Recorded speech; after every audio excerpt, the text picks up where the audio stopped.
Good afternoon everyone. आज हम BA द्वितीय वर्ष के द्वितीय पेपर राजस्थान के भूगोल का अध्ययन करेंगे।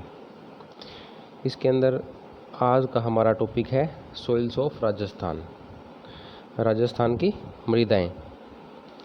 तो पहले तो हम मृदा के बारे में जानकारी प्राप्त करते हैं कि मृदा भूमि की ऊपरी सतह होती है जो चट्टानों के टूटने फूटने एवं विघटन से उत्पन्न सामग्री तथा उस पर पड़े जलवायु, वनस्पति एवं अन्य जैविक प्रभावों से विकसित होती है।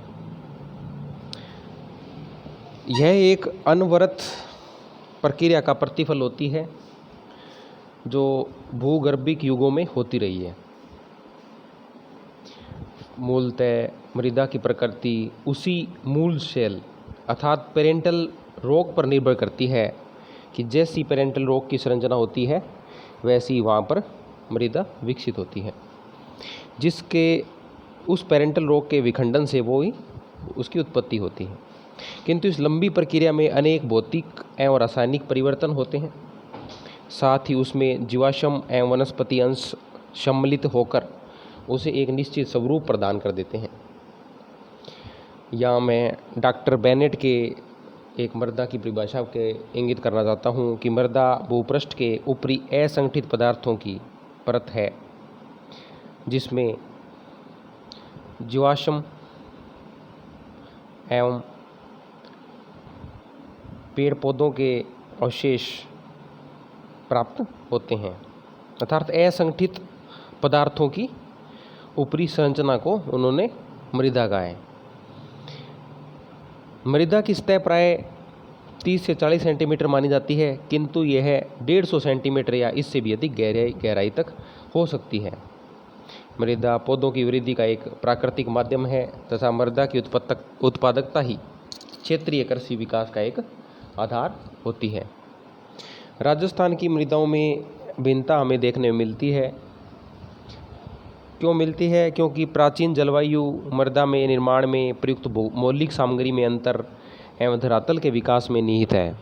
प्रदेश के दक्षिणी और दक्षिणी पूर्वी भाग का धरातलीय विकास जलवायु, वनस्पति तथा अन्य प्राकृतिक कारकों के प्रभाव से हुआ है, परंतु पश्चिमी तथा उत्तरी भाग के धरातल में जलवायु की परिवर्तनशीलता का प्रभाव स्पष्ट हमें दिखाई देता है। राजस्थान की जो अधिकांश मृदाएं हैं वो है जलोढ़, जल द्वारा बहाकर लाई गई मिट्टी, एवं वातोड़ अर्थात वायु द्वारा जमा की गई हैं। इनकी मूल सामग्री पर अनेक मृदा विशेषज्ञों ने कार्य किया है, किंतु वे एकमत नहीं हैं। सामान्यतः यह स्वीकार किया जाता है कि टर्सरी के प्रारंभ में एवं मध्य में जलीय प्रवाह मुख्य रहा तथा जलोढ़ मैदानों की उत्पत्ति हुई। निरंतर वर्षा के मध्य लंबी अवधि के सूखे मौसम भी आते रहे। विगत 40-50 हज़ार वर्षों में जलवायु प्राय शुष्क रही। इसी शुष्कता के कारण जलोढ़ मैदान वातीय मैदानों में बदल गई तथा संपूर्ण पश्चिमी क्षेत्र में रेतीला मरुस्थल हो गया। अरावली की ढालों पर पथरीली एवं कंकड़युक्त सतह है तो निचले भागों में मृदा एकत्र हो गई है। दक्षिणी पूर्वी पठारी भाग मालवा के पठार का भाग है जहाँ काली एवं कहीं कहीं लाल मृदा है। चंबल, बनास, माही, बाणगंगा, लूणी एवं सहायक नदियों की घाटियों में उपजाऊ मृदा का जमाव है। तात्पर्य यह है कि राजस्थान की मृदाओं में अत्यधिक क्षेत्रीय विविधता दिखलाई देती है। मृदा के प्रकार एवं वितरण, types of soil and distribution.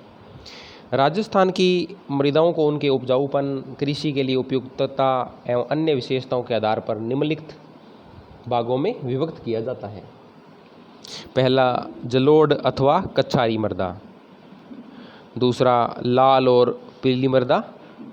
तीसरा, लाल लोमी मृदा। चौथा, लाल और काली मृदा। पांचवा, मध्यम प्रकार की काली मृदा। छठा, भूरी रेतीली मृदा और सातवां, रेतीली मृदा। जलोढ़ अथवा कच्छारी मृदा।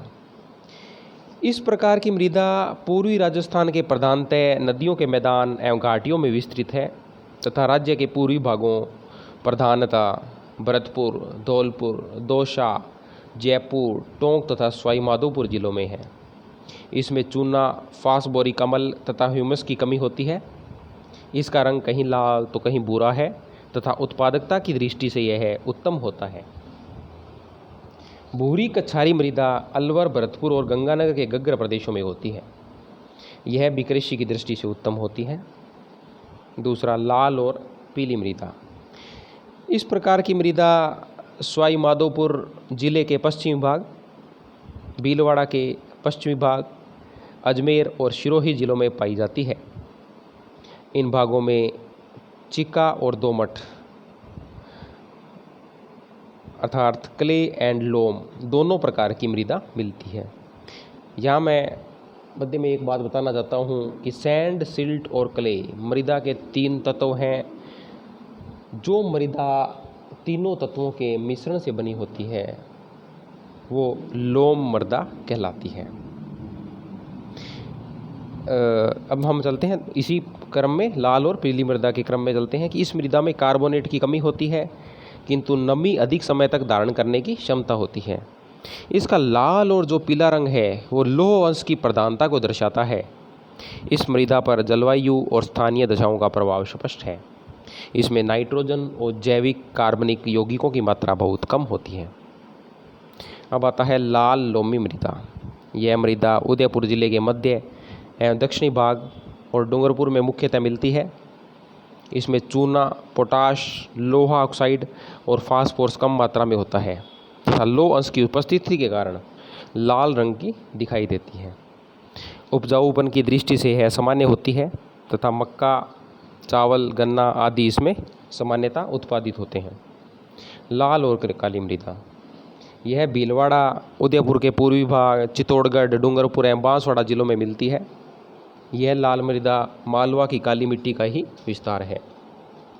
इसमें फास्फेट, नाइट्रोजन, कैल्शियम और कार्बनिक पदार्थों की कमी होती है तथा उत्पादकता में विविधता होती है। सामान्यतः इसमें कपास, मक्का आदि का उत्पादन होता है। 5वां, मध्यम प्रकार की काली मृदा। यह हाड़ौती पठार अर्थात कोटा, बूंदी, बारां, झालावाड़ जिलों में विस्तारित है। यह गहरे भूरे रंग से काले रंग तक होती है। इस मृदा में कछारी मृदा भी मिश्रित रूप में पाई जाती है जो नदियों की घाटियों में है। फास्फेट, नाइट्रोजन और जैविक पदार्थ इसमें कम होता है किंतु कैल्शियम और पोटास पर्याप्त मात्रा में मिलता है। अब आता है भूरी रेतीली मृदा। इस प्रकार की मृदा पश्चिमी राजस्थान के बाड़मेर, जालोर, जोधपुर, पाली, नागौर, सिरोही, सीकर, झुंझुनू जिलों में लगभग 36,000 वर्ग किलोमीटर क्षेत्र में फैली है। इस मृदा में रेत की प्रधानता है, फास्फेट की मात्रा पर्याप्त होती है और पानी उपलब्ध होने पर अच्छी फसल देती है। अब आता है रेतीली मृदा। यह थार के मरुस्थल में विस्तारित है। संपूर्ण पश्चिमी राजस्थान रेतीली मृदा और रेत के टीलों से युक्त है। यह वायु प्रवाह द्वारा जमा की गई और हवाओं के साथ वर्तमान में भी स्थानांतरित होती रहती है। इसमें पीली, भूरी, बलुई, चिक्का मृदा भी उपस्थित रहती है। इस मृदा के 4 वर्ग हैं। रेतीली बालू मृदा गंगानगर, बीकानेर, चूरू, जोधपुर, जैसलमेर, बाड़मेर और झुंझुनू। लाल रेतीली मृदा नागौर, जोधपुर, पाली, जालोर, चूरू और झुंझुनू। पीली भूरी रेतीली मृदा नागौर और पाली। खारी मृदा बाड़मेर, जैसलमेर, बीकानेर और नागौर जिले की निम्न भूमियों अथवा कृतों में। अब हमने देखा कि ये तो इसका सामान्य वर्गीकरण था किंतु वर्तमान वैज्ञानिक जो वर्गीकरण है वो है परंपरागत मृदा वर्गीकरण के अतिरिक्त मृदा वैज्ञानिकों ने मृदा की उत्पत्ति, रासायनिक संरचना एवं अन्य गुणों के आधार पर विश्वव्यापी मृदा वर्गीकरण प्रस्तुत किया है, जिसके आधार पर राजस्थान में निम्न प्रकार की मृदाएं मिलती हैं। इसमें है एरिडोसोल्स, एल्फीसोल्स, एंटीसोल्स, इंसेप्टिसोल्स और वर्टिसोल्स। अब एरिडोसोल्स है ये शुष्क मृदा समूह है, पश्चिमी राजस्थान में प्रधानतः पाया जाता है। एल्फीसोल सामान्यतः अलवर, भरतपुर, सवाई माधोपुर, टोंक, भीलवाड़ा, चित्तौड़गढ़, बांसवाड़ा, राजसमंद, उदयपुर, डूंगरपुर, बूंदी, कोटा, बारां, झालावाड़ जिलों तक है। एंटीसोल इसका रंग हल्का पीला एवं भूरा होता है। और पश्चिमी राजस्थान के अनेक भागों में यह विस्तारित है। अब आता है इंसेप्टिसोल्स। यह अर्धशुष्क से आर्द्र जलवायु वाले प्रदेशों में मिलती है। राजस्थान में सिरोही, पाली, राजसमंद, उदयपुर, भीलवाड़ा, चित्तौड़गढ़ में मिलती है।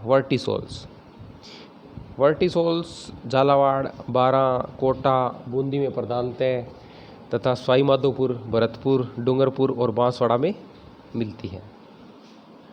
हमने यह वर्गीकरण मृदा का वर्गीकरण पढ़ा।